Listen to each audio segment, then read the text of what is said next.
Namo Buddhaya. Halo, apa kabar pemirsa Dhamma TV dimanapun Anda berada? Selamat malam. Saya kembali menemani Anda, Sapna Dewi, 1 jam ke depan. Tentunya dalam acara yang sudah kita tunggu bersama, yaitu Manage Your Mind. Salah satu acara yang mengupas tuntas bagaimana membuat mindset kita menata mind kita agar kita dapat mencapai kebahagiaan yang sejati. Seperti itu. Mind it's not everything, but everything is come from mind. So manage your mind. Batin ini bukan segala-galanya, tetapi segala-galanya berasal dari batin kita. Dan tentunya mari kita kelola batin kita. Pemirsa Dhamma TV, Dhamma TV secara konsisten dan berkomitmen di dalam tagline-nya, Dhamma TV selalu damai di hati. Begitulah acara-acara yang disajikan oleh Dhamma Televisi. Dan begitu sangat konsisten sampai hari ini Dhamma TV tetap memberikan pencerahan-pencerahan bagaimana cara mindset kita berubah menjadi atau ke arah yang jauh-jauh lebih baik. Kali ini kita akan mengangkat satu tema, bagaimana mempraktekkan ajaran Buddha dalam kehidupan sehari-hari. Ya, ajaran Buddha ini telah memberikan banyak atau menjadikan sumber inspirasi bagi banyak orang dalam mencapai kebahagiaan dan kemurnian batin. Kebahagiaan dan kemurnian batin. Kata-kata yang sangat tidak pernah kita dengarkan mungkin dalam ajaran yang lain. Namun bagaimana kita dapat mempraktekkan ajaran ini dalam kehidupan sehari-hari yang sibuk dan penuh tantangan. Mari kita berdiskusi dengan narasumber kita, yaitu Yang Mulia Bhikkhu Dhamma Wicayo Mahathera. Apa kabar Bante? Baik sekali, semoga semua umat selalu sejahtera, damai dan bahagia. Mari kita bersama-sama dengan kekuatan kita, kesehatan kita, sama-sama mengagungkan beliau yang Maha Suci, Maha Sadar Sempurna atas usaha beliau sendiri. Sukihoto Namo Buddhaya. Iya, Bante, apakah Bante bahagia dan damai? Langsung ditanya nih. Ya, kita memang harus menciptakan senang, gembira, dan bahagia setiap saat. Itulah yang diharapkan oleh Sang Buddha supaya kita tahu bahwa kita ini sudah pandai mengolah pikiran kita. Kalau kita selalu susah, selalu sakit, selalu menderita, kita tidak bahagia, kita tidak pandai menggunakan pikiran kita. Jadi kita harus pandai, selalu senang, gembira, dan bahagia. Walaupun capek, lelah, sakit, tetap senang, tetap gembira, tetap bahagia. Ya apalagi yang sudah menonton Dhamma TV belasan tahun ya Bante. Rugi ya kalau nggak bahagia Bante ya. Ya, apa kabar? Anda bahagia? Gitu dong, pasti gitu ya. Ya, capek mungkin lelah itu sesuatu yang sangat fisik ya. Mungkin pijet ya. Ya kan Bante, masas ya, pijet itu juga enak, relaksasi. Bante, bagaimana sih kita dapat meningkatkan kesadaran diri dalam kehidupan sehari-hari? Nggak usah panjang-panjang Bante, dikit aja nanti pertanyaan berikutnya kejawab juga nanti. Gimana Bante? Meningkatkan kesadaran dalam kehidupan sehari-hari. Mungkin bagi yang ibu rumah tangga nih Bante, masak, kan urusan rumah tangga kan banyak Bante. Bangun tidur harus nyiapin makanan, bekal anak, nyiapin buat suami, cuci baju, kemudian nyapu. Ini pengalaman saya nih, cuci piring, masak, kayaknya nggak habis-habis 24 jam Bante, nggak habis-habis nih. Sekarang kita harus tahu, bagaimanapun juga, apapun yang kita kerjakan dengan senang hati, bersuka cita, tapi sadar sepenuhnya terhadap apa yang kita kerjakan. Apapun yang kita lihatlah dengan penuh kesadaran, sehingga kita tetap tenang dan tetap bahagia. Itu bagaimana. Telinga juga begitu. Apapun, dimanapun juga, kita selalu sadar mendengarkan apapun juga, tetapi kita tetap menyeleksi yang bisa membuat kita senang, damai dan bahagia. Itulah yang kita simpan sebaik-baiknya. Yang membuat kita menderita, langsung biarkan mereka berlalu, buang semuanya, tidak usah dimasukkan. Selesai. Gampang sih Bante. Ya itu ngomongnya gampang. Sambil cuci-cuci Duh, sampai gak dibuang sih gitu. Ngomel-ngomel aja gitu dalam hati. Karena ada begitu. Tapi langsung ambil pas lagi fokus di cucian koran gitu ya. Nah itu sambil meditasi jalan kayaknya Bante ya. Harus tetap sadar tuh ya Bante. Tapi kan pikiran tuh selalu mengganggu ya Bante. Ya itulah jadi istilahnya banyak masalah itulah yang membuat kita jadi problem terus-menerus. Ketika kita hanya memperhatikan apa yang kita kerjakan, jangan memperhatikan sampah-sampah itu.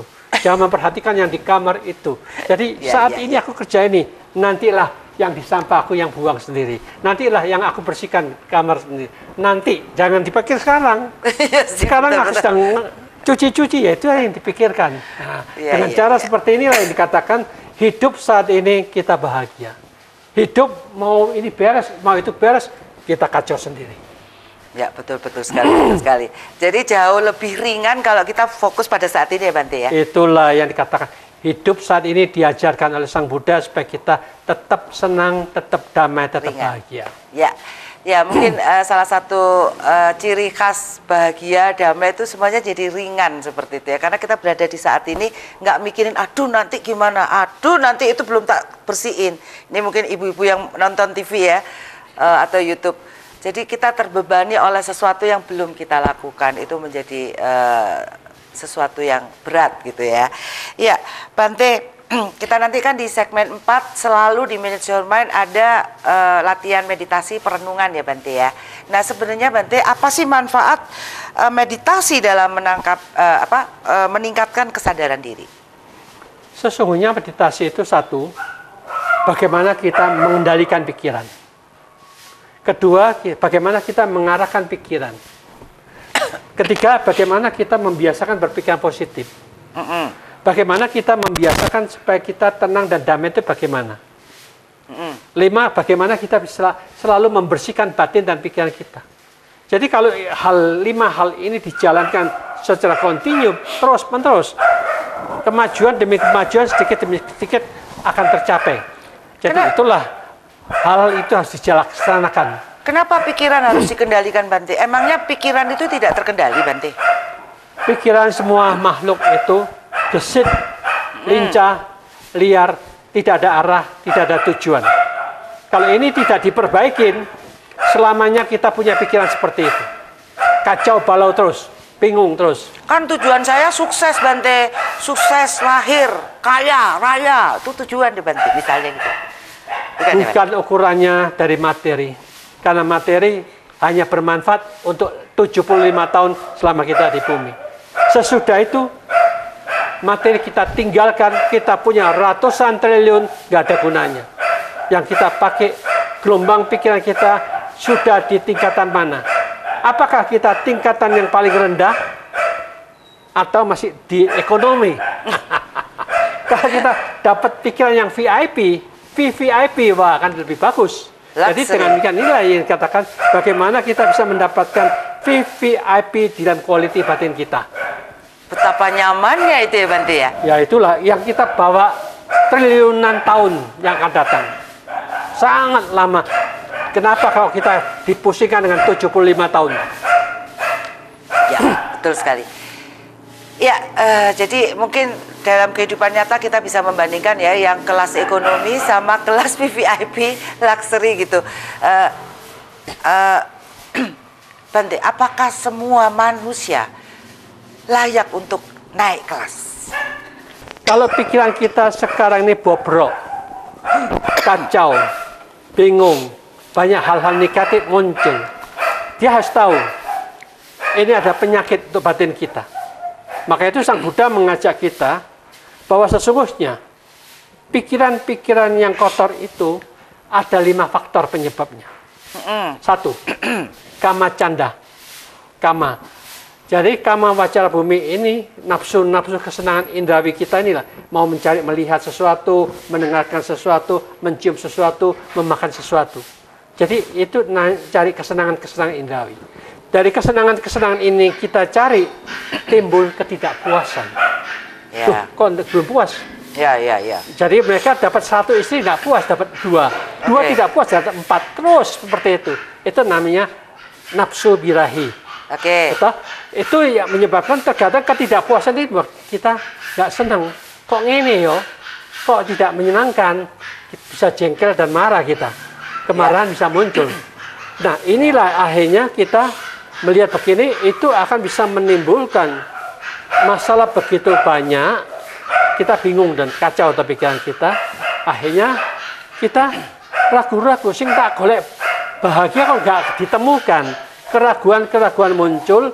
Akhirnya kita ketika ini muncul semuanya, kalau gitu buat apa kok begini terus? Jadi malas nantinya. Akhirnya dia malas, tidak mau usaha. Kemalasan semuanya ini menyebabkan kita diliputin oleh pikiran yang tetap seperti itu. Maka itu Sang Buddha katakan, inilah penghalang untuk menemukan kebahagiaan.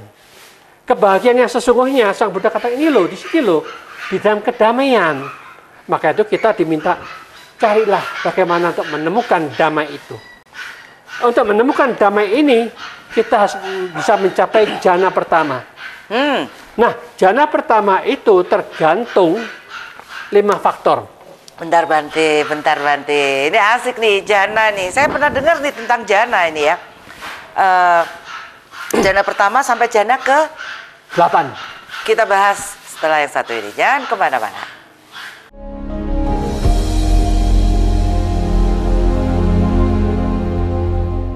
Baik, pemirsa Dhamma TV, tentunya masih bersama saya Yasatna Dewi, Manage Your Mind. Anda bisa melihat channel YouTube Dhamma Televisi dan melihat acara ini. Acara ini akan tersimpan di YouTube dan tentunya bisa kita pelajari terus-menerus sepanjang YouTube masih ada ya. Oke, baik. Bagaimana mempraktekkan ajaran Buddha dalam kehidupan sehari-hari, itu tema kita. Dan kita tadi terpotong pembahasan tentang ada jana. Nah, apa ini? Jana 1 sampai jana 8. Bante, apa yang dimaksud dengan jana? Nah, jana itu adalah tingkat untuk mencapai ketenangan dalam batin dan pikiran kita. Untuk mencapai tingkat pertama itu ada 5 faktor yang harus kita miliki. Ya. 1 yang namanya vitaka, arah pikiran kita. Nah, arah pikiran kita sekarang ke nafas. Di situ katakan vitaka. Lalu wicarana, kita berputar-putar di nafas itu terus, itu wicarana. Ketika kita bisa memutar di situ, kita senang. Aku berhasil nih, bisa memusat ke pernapasan kita. Senang. Kesenangan itulah adalah kebahagiaan muncul. Kebahagiaan disebabkan kita bisa memusat dengan objeknya. 5 faktor ini ada di dalam diri kita. Nah, ketika kita sudah ada 5 faktor kondisi ini, kita tenang, kita memusat yang tadi yang pikiran yang negatif itu sudah berubah menjadi sesuatu yang positif. Betul. Nah, kalau kita mau meningkatkan lagi, ternyata kita harus melepaskan 2 faktor. Vitaka, wicara, arah dan pemutaran itu kita lepas. Timbul senang, bahagia dan pemusatan. Ini jana kedua. Ketika kita mau lebih tinggi lagi, kita harus melepaskan piti, kegiuran, kesenangan itu. Lalu tinggal bahagia dan pemusatan. Kegiuran akan apa, Bante? Loh, pokoknya senang, giur, tapi ini masih kasar. Ya? Jadi masih kasar, ada sesuatu yang lebih halus di dalam kebahagiaan itu sendiri dan pemusatan. Ketika kita sudah masuk jana ketiga itu seperti itu, bahagia dan pemusatan. Kita tidak boleh melekat di dalam kebahagiaan. Kita harus melepaskan kebahagiaan ini, hanya tinggal 1. Pemusatan di dalam pikiran itu sendiri.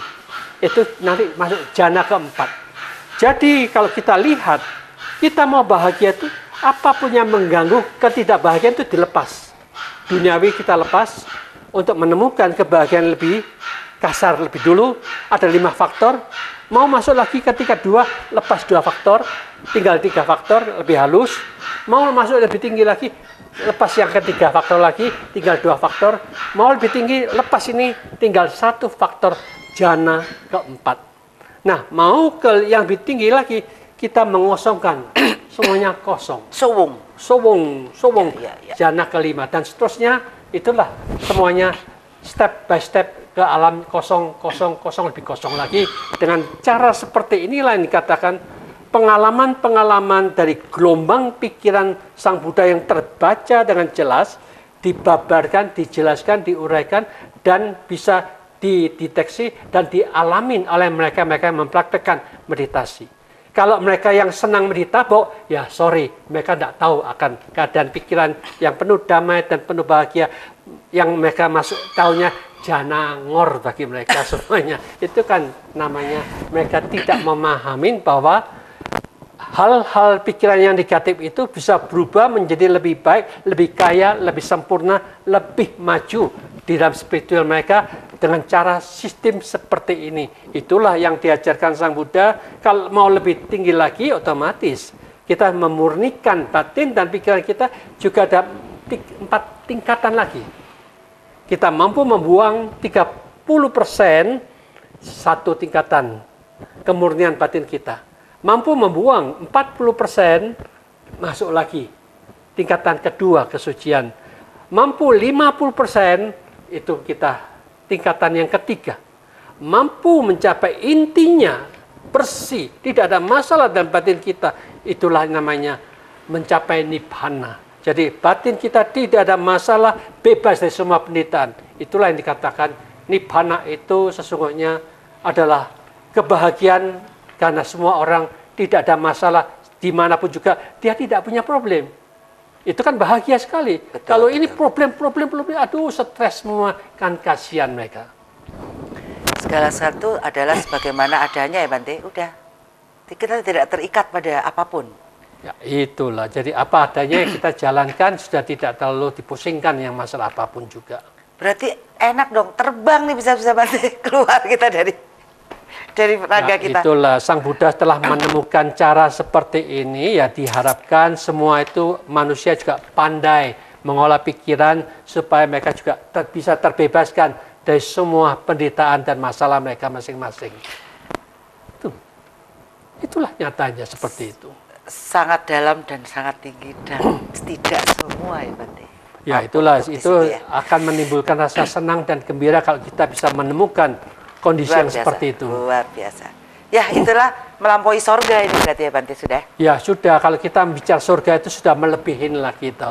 Kan tadi kan tingkatan 8 ini sudah lebih dari tingkatan 8 yang kita bahas lagi. Surganya aja belum nyampe Bante. Oke, bagaimana Bante? Bagaimana kita dapat merefleksikan tindakan dan pikiran kita untuk memahami kekuatan dan kelemahan diri? Saya rasa kelemahan kita ada pada kodrat sakit pada tubuh ini loh Bante. Ini kalau udah sakit nih, misalnya ngilu aja nih, ya cekot-cekot nih di dengkul, ini kadang-kadang bisa merubah semuanya loh Bante. Gimana menyadari tetap berada dalam kesadaran di saat fisik kita sakit Bante, lemah. Nah inilah yang dikatakan kita belajar meditasi itu belajar untuk bisa memisahkan antara sakit tubuh, perasaan, dan si pengetahu. Jadi kalau kita bisa memisahkan semua itu, akhirnya kita akan menemukan kalau kita sakit itu masuk di dalam perasaan kita, kita kecemplung dalam perasaan itu, akhirnya kita akan terhanyut, terbawa oleh kesakitan. Tetapi kalau kita tahu, Sang Buddha mengajarkan bagaimana kita bisa membebaskan dari penderitaan. Disitulah kita belajar cara untuk membebaskan batin kita, jangan kecemplung. Kita hanya sebagai pengamat tahu mendeteksi ada itu perasaan seperti itu. Tapi batinku ini tidak sakit. Maka itu kalau aku masuk ke sakit, aku akan menderita. Kalau aku memperbanyak energi kita masuk dalam si pengetahu yang sadar saja, seolah-olah, oh yang sakit cuma itu. Yang ini nggak sakit loh. Akhirnya kita bisa memisahkan, tahu seperti ini kita harus sering-sering masuk di dalam kesadaran yang kuat, walaupun badan sakit tapi batin kita tidak pernah sakit. Itulah yang dikatakan manfaat dari meditasi itu bisa memisahkan diri seperti itu. Kita bisa menemukan cara untuk mengatasi penderitaan, mengatasi sakit, mengatasi kesulitan apapun juga. The knower is never pain. The knower is never suffering. Nah, kita masuk dalam si pengetahui itu, kita tidak pernah menderita, tidak pernah sakit, tidak pernah ada kesulitan apapun juga. Itulah bebasnya dari masalah kita. Tapi kalau kaki patah Bante kan sakit Bante. Jadi maksudnya ini adalah kita bisa memisahkan, tapi tidak bisa menghilangkan rasa sakit atau rasa nyeri itu. Butuh misalnya anti nyeri dari dokter. Apakah begitu? Begini ya, jadi kita memang untuk sementara kan untuk ngatasin itu obat penting. Tetapi tidak semua obat itu akan selamanya kita bebas dari nyeri, bebas dari sakit. Pasti muncul lagi. Maka itu kita harus latihan juga untuk ini obat ini bisa menghilangkan sakit sekitar 2 jam misalkan. Sesudah itu kan sakit lagi. Kita harus minum lagi. Jadi otomatis 2 jam, tapi biasanya 4 jam kemudian baru kita minum toh. Ada 2 jam ini yang sakit. Nah, saat 2 jam ini kita belajar. Belajar ini bagaimana menata pikiran kita itu supaya sungguh-sungguh bisa membebaskan batinku itu dari kesakitan itu. Memang inilah yang dikatakan belajar terus-menerus seperti itu, lama-lama kita mahir, kita mengerti, kita paham bagaimana untuk mengatasi itu. Kalau kita tidak pernah belajar, cuma percaya tuh nggak ada manfaatnya apa-apa itu yang percaya gitu.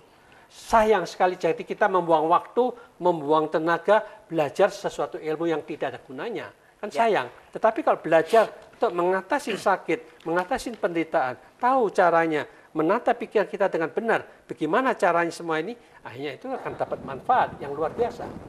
Ya, Bante, tadi kan kita bahas tentang bagaimana kinerja pikiran. Terus ada lagi namanya perasaan ya Bante ya. Nah, bolak-balik Bante kan katakan sayang itu berarti ada rasa sayang tuh di Bante ya. Bante, bagaimana kita dapat mengembangkan empati dan kasih sayang kepada orang lain? Kasih sayang itu ada di pikiran apa ada di perasaan Bante? Jangan dijawab dulu. Baik, mau tahu jawabannya? Jangan kemana-mana, kita akan ketemu setelah satu ini.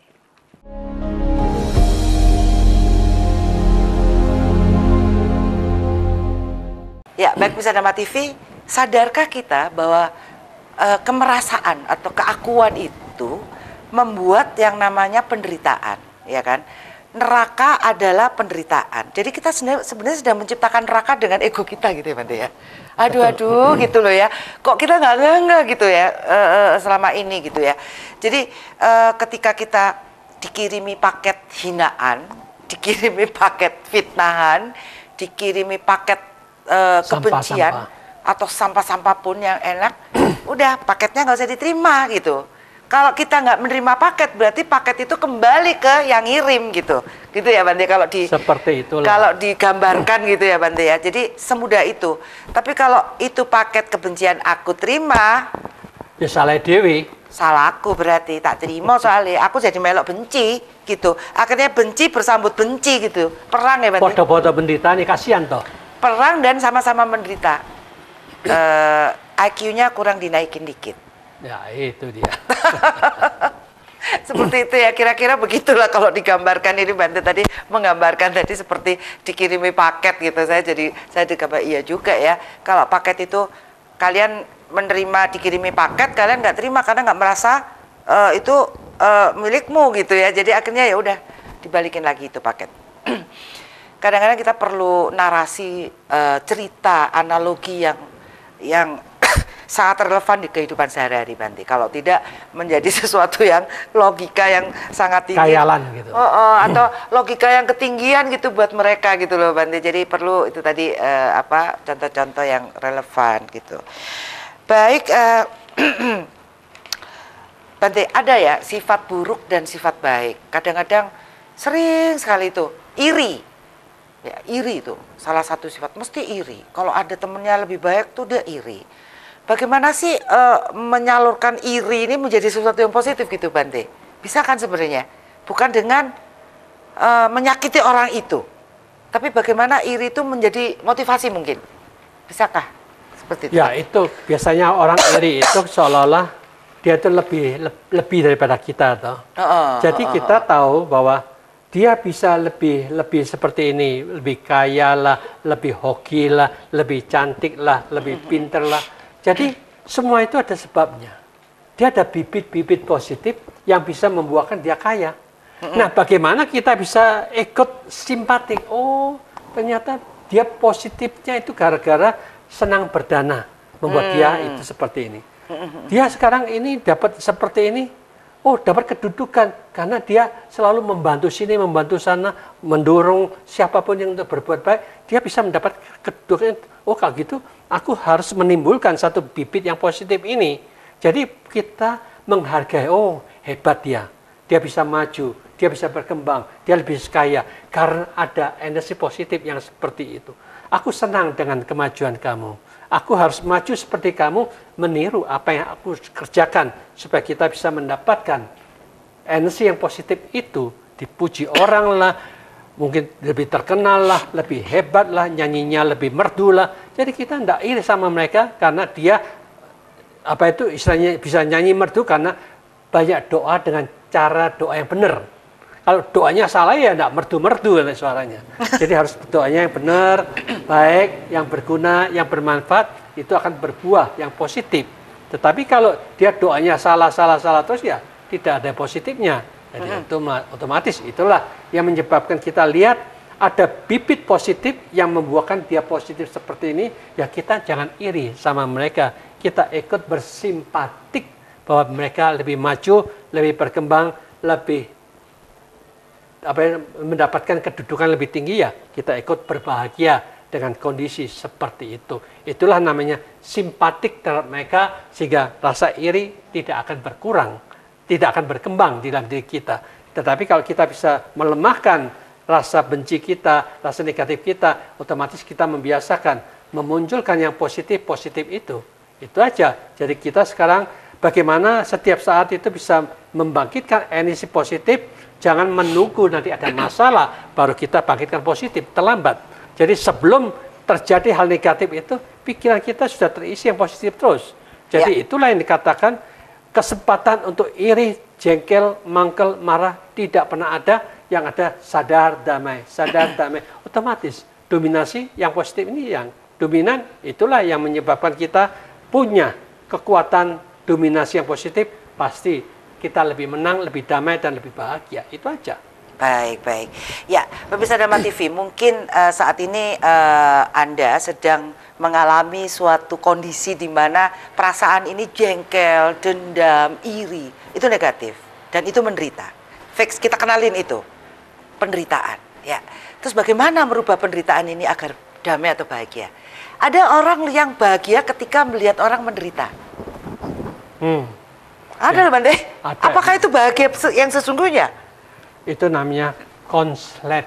Jadi orang yang menyimpang dari kebiasaan umum. Konslet ya. Jadi lebih banyak konsletnya. Jadi kalau dia berbahagia dengan melihat penderitaan orang itu kan tidak ada empati sama sekali. Jadi orang empati atau seharusnya dia menderita kekurangan ini. Apa yang bisa kita bantukan supaya mereka tidak menderita? Maka dari itu Sang Buddha itu satu-satunya menjelaskan kepada kita, bila mana ada energi negatif muncul dari pikiran kita, kita bisa menggunakan dengan berbagai macam cara. Satu, yang negatif itu diganti dengan energi positif. Sadar damai, untuk supaya yang negatif tidak dominan. Kalau ini dominan, ini hilang, lemah. Nah, itu aja. Jadi kalau seandainya kekuatan negatif itu tetap kuat, ya kita renungkan, apa sih manfaatnya? Apa kerugian untuk diri saya? Apakah saya tambah bahagia dengan pikiran negatif itu? Apakah aku tambah menderita? Kalau sudah kita tahu, aku tambah menderita, aku tidak bahagia, ini berbahaya untuk pikiranku. Nah, menyadari ketidak manfaatnya, otomatis mereka mengurangi. Demikian juga, kita harus memahami bahwa sesungguhnya semua ini tergantung dari karena kita sendiri yang selalu menciptakan terus-menerus. Pikiran kita lah yang mempermainkan, mengulang-ulang seperti itu. Maka kita diminta hentikan. Nah itu, kalau kita bisa dihentikan ini, ternyata itu tetap tidak bisa. Ternyata itu karena perhatian kita ke hal-hal negatif itu. Perhatian yang salah. Maka itu perhatian ini kita pindahkan. Lihat Sang Buddha, kok adem ayam ya. Aku juga kepingin lo adem ayam. Itu langsung mempengaruhi kita ikut adem ayam. Jadi itulah perhatian dipindahkan ke positif, melihat wajah Sang Buddha yang adem, ayem, tertawa, tidak ada masalah bagimu. Begitu dong. Jadi kita soalnya patung, oh iya, adem, ayem, tidak ada masalah juga ya. Gitu. menginspirasi, mengingatkan akhirnya ya. kita sudah tahu begitu ya, kita sendirilah yang berusaha berulang-ulang 1, 2, 3, 4 sampai 5 itu diulang-ulang supaya kita itu bisa mengatasi dengan membiasakan untuk menaklukkan pikiran negatif itu menjadi yang positif supaya kita bisa mengatasi semua problem itu. Ini adalah cara untuk memancing kita bahwa beliau inilah satu-satunya yang menunjukkan duduknya sudah sila samadhinya kuat, kokoh, dengan sungguh-sungguh selama begitu lamanya 6 tahun. Wah, akhirnya dia mencapai kesempurnaan. Kita diajak bareng-bareng lihat ke dalam batin dan pikiran kita untuk menata pikiran kita dengan sebaik-baiknya supaya kita bisa menemukan titik inti bebas dari penderitaan, menemukan hakikat Tuhan yang Maha Suci. Itulah tujuan yang tinggi, yang agung, bukan percaya cuma Tuhan, tapi dalam kehidupan jadi hantu semuanya. Banyak kejahatan di mana-mana. Itu kan hantu. Oke, baik. Jadi bagaimana kita mengelola perasaan kita tadi, mengembangkan sikap welas asih itu harus benar-benar jelas gitu. Konsepnya itu jelas, cara berpikirnya itu jelas. Jangan sampai keliru. Begitu keliru, keliru terus gitu ya kan. Nah, kenapa kok sampai sekarang belum merasakan yang namanya bahagia? Padahal itu surga gitu. Surga yang bisa kita alami di kehidupan ini bahkan ya Bante ya. Baik Pemirsa Dhamma TV, rupanya di segmen 3 ini sudah berakhir dan tentunya Bapak Ibu pemirsa, Anda siapkan tempat yang sunyi, yang hening, yang tidak ramai, tidak berisik, bersendirian atau bersama keluarga untuk sama-sama kita mengadakan meditasi dan perenungan di segmen 4. Kita ketemu setelah yang satu ini.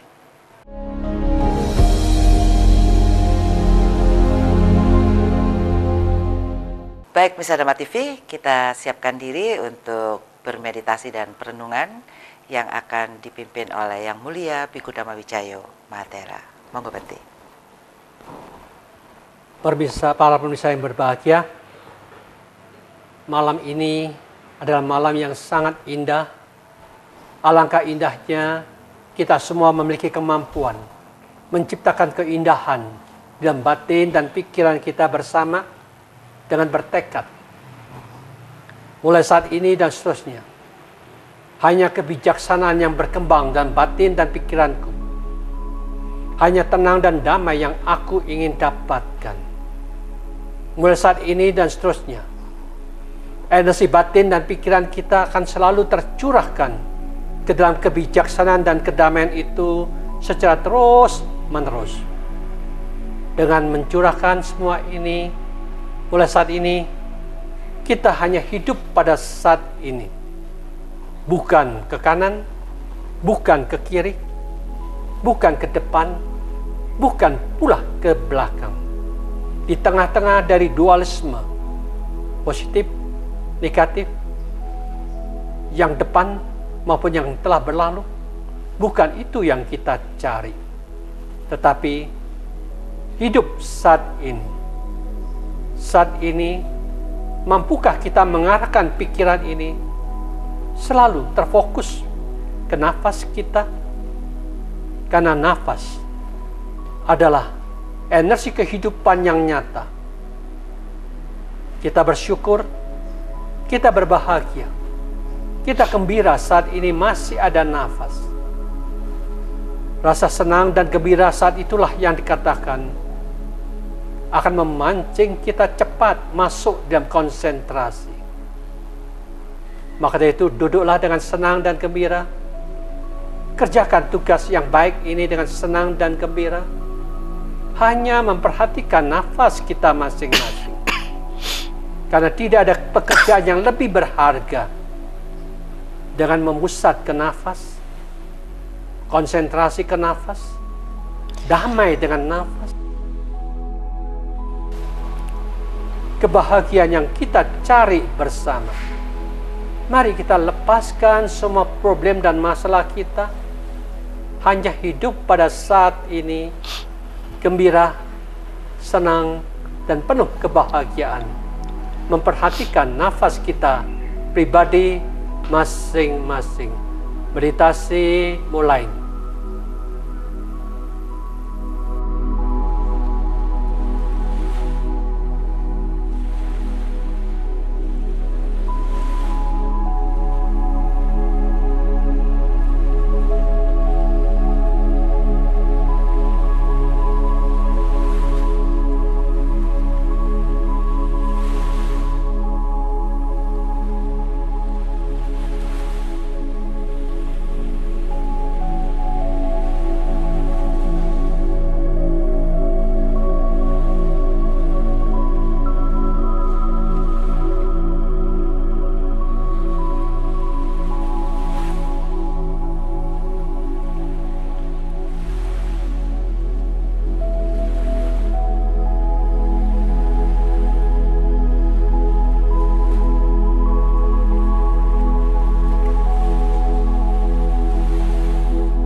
Tenang,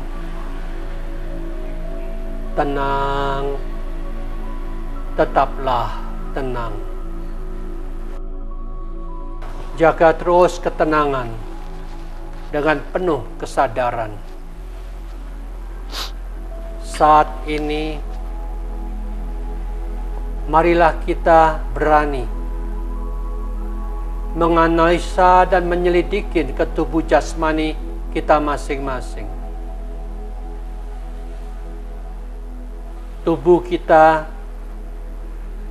terdiri dari rambut, bulu badan, kuku, gigi, kulit, daging, otot-otot, tulang belulang, jantung, paru-paru, lambung, usus, hati, usus besar, air liur, air kencing, darah. Melihat semua manusia sama seperti itu, itulah kenyataan tubuh kita. Tidak ada satupun yang menarik di situ. Semuanya kotor dan menjijikkan. Tetapi orang yang tidak tahu, dia terhanyut oleh ketidaktahuan itu.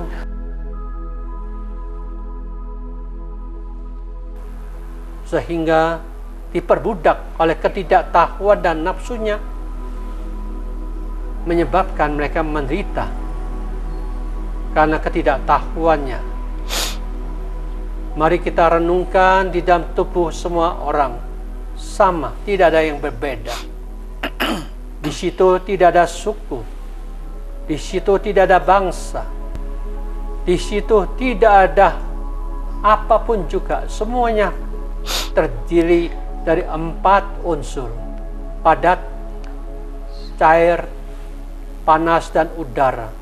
Sama seperti itu adanya. Memahami semua sama seperti itu, marilah kita bersatu padu untuk belajar mengatasi masalah demi masalah, untuk menemukan tidak ada masalah dimanapun juga yang berada tepat di dalam kesadaran ini. Mari kita renungkan dengan penuh kesadaran. Siapapun yang masuk dalam kesadaran dan memahami tubuh seperti itu, dia tidak terikat dengan konsep manapun juga. Karena tubuh ini kosong, perasaan kosong, memori kosong, bentuk-bentuk pikiran kosong, semuanya kosong. Yang tersisa hanya kesadaran. Mari masuk dengan sungguh-sungguh di dalam kesadaran yang kuat dan kokoh. Meditasi kesadaran dimulai.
Bawan terus Sukhi Hatta, semoga semua makhluk hidup berbahagia, memahami tubuh jasmani, menjaga kesehatannya, sehat jasmani, sehat pula batinnya.